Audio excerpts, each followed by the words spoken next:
G'day legends. So, there's been a lot of talk going on the internet in the last 24 hours. I'm sure you've all heard it. Could 100 men kill a gorilla? And quite frankly, the entire premise is ridiculous. Of course 100 men could kill a gorilla. It would be bloody easy for them, mate. In fact, I'm going to propose to you today that we don't even need 100 men. I'm going to be selecting a team of 10 UFC fighters. And these 10 UFC fighters could easily kill the gorilla. So, I'm going to be presenting you with not only the 10 UFC fighters that could easily kill this gorilla, but I'm going to be giving you the battle plan for this. The way that I would have them go in there against this gorilla. We're going to have an octagon, and in the center of the octagon will be one fully grown male gorilla, and then I will command this army like Napoleon in the back. Well, I guess it would be more like a modern day president, you know, back in the war room, just telling which MMA fighters to go into the octagon to kill this gorilla. So that is what we are going to be doing in today's video. Right, so here we have it. The gorilla. He's sitting there, he's in the octagon, he's waiting to see who's going to come out at him. And around the outside, you can see at the outside of the cage, I've got 10 fighters sitting on the benches, ready to go. Now, we're going to be attacking in waves, like I said. And wave number 1 is unfortunately going to be the sacrificial wave. This needs to happen. Look, gorillas, I believe they're herbivores. I don't think they eat any meat at all. So they're not going to be in there to try and eat and feast on these athletes, but it's certainly going to wear the gorilla out, get his bloodlust down, because everything on earth has an adrenaline spike, including a gorilla. So firstly, we're going to be sacrificing 2 UFC athletes to the gorilla. Number 1 will be Ian Garry.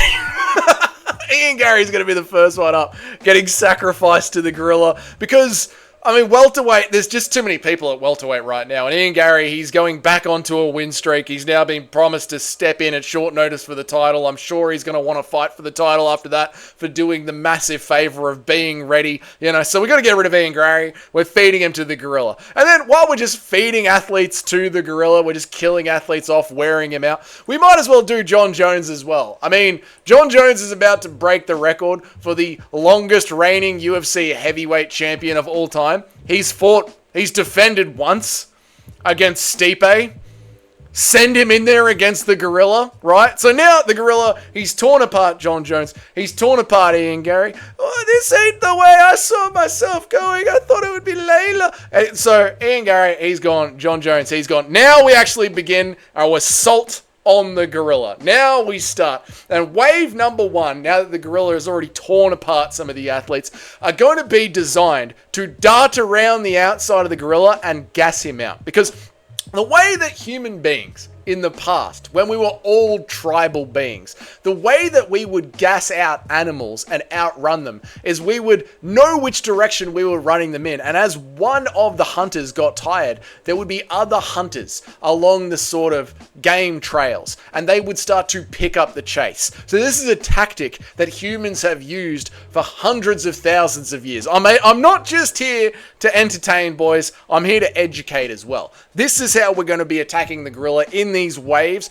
to get it to just gas out a little bit. Firstly, you're going to have Yusuf Zalal. I mean, he speaks for himself. He's going to be in there. He's going to be dancing around the gorilla, just pop-shotting, leg kicking, getting out of the way. Once a gorilla feels a couple of calf kicks, it's going to start to really sting him. But Yusuf isn't going to be alone. He's also going to be in there with MVP. MVP and Yusuf Zalal, once they split up and distract the gorilla's attention, you know, they're both darting in and out, landing what they're landing. This is when the gorilla's really going to start to get confused. Maybe one of them will die. It's for the cause, though. But this is where, as the gorilla is getting gassed out against Yusuf Zalal, darting in and out, and MVP, you're going to have to watch out, mate. You're getting old. I think if someone is going to die during the second wave, it will probably be MVP. I like Yusuf Zalal's chances of living here.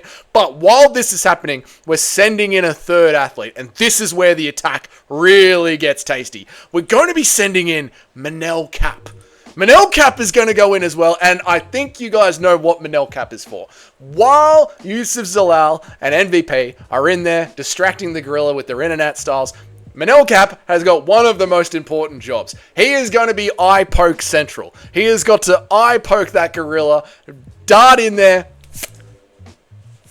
I would have called on Chris Weidman, but we don't have him anymore. And quite frankly, it's too bad that I've already sacrificed John Jones. But these are the mistakes that a general makes in hindsight. It's too bad. We're pressing ahead. This is the team of 10 that I've selected. Manel Cap, you're going in there to eye poke that gorilla. Make sure you get it done. The rest of the wave's survival depends on this one hinge point in the battle plan, mate. Next on up is going to be the wave that does damage. JDM, Marvin Vettori, and Yuri Prohaska are going to be in there against this blind, worn-out gorilla, and they are going in there to box up the gorilla and start to do big damage on him. This is where the gorilla is going to be eating nasty body shots, nasty shots to the head. He's going to be blind. Maybe Yusuf Zalal has survived. Hopefully, Manel Cap has survived. Maybe MVP survived, who knows? But now you have got a serious problem with the gorilla. He's blind, he's out of breath, and even if he hits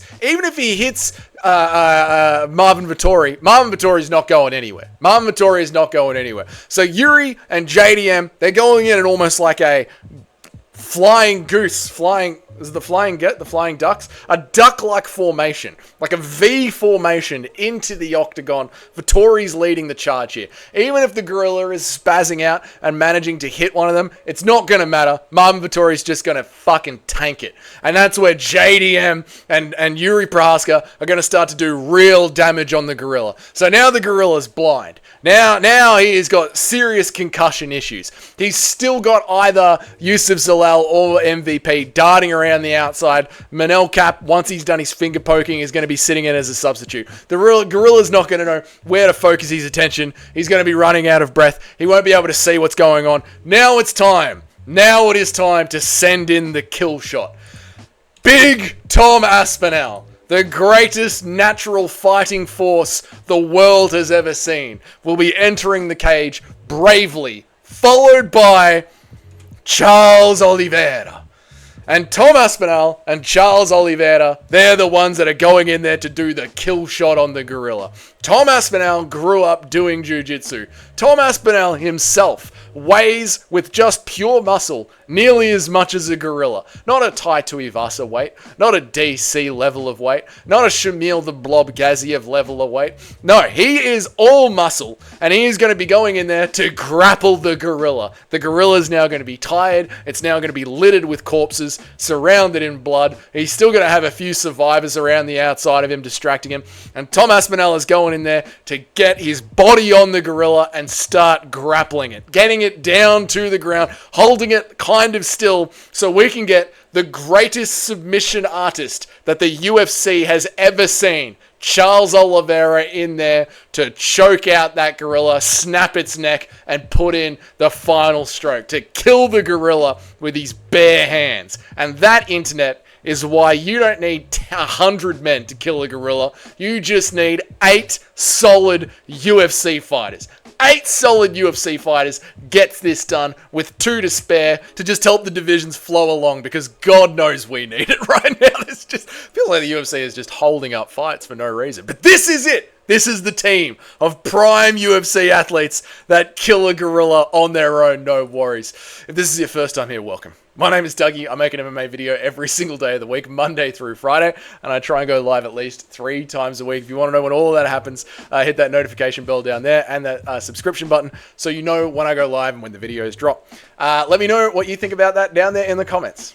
Out of 10 MMA athletes, which ones would you select to kill a full-grown gorilla? We don't even need 100. The internet freaking out over 100, man. Ridiculous. 10 solid UFC athletes kill a gorilla. Let me know your lineup of 10 down there in the comments. And if you're one of the paying members of the channel, thank you guys so much. Your names are up on the next slide. And until then, I will see you all in the next video. Have a great day, guys. Bye.